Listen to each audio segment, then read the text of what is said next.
Tara, bakit? Bilisan mo na, ang init-init na oh. Oh, nandito na tayo sa loob.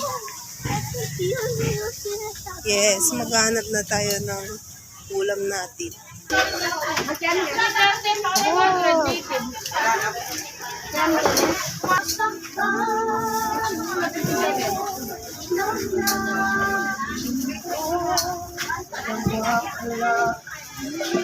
Tapos lagyan na lang natin ng itlog.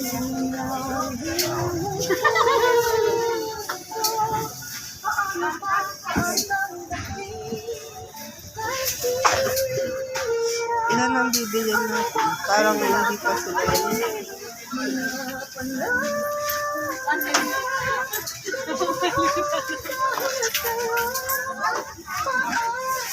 Magkano na yung apat? Puso yan.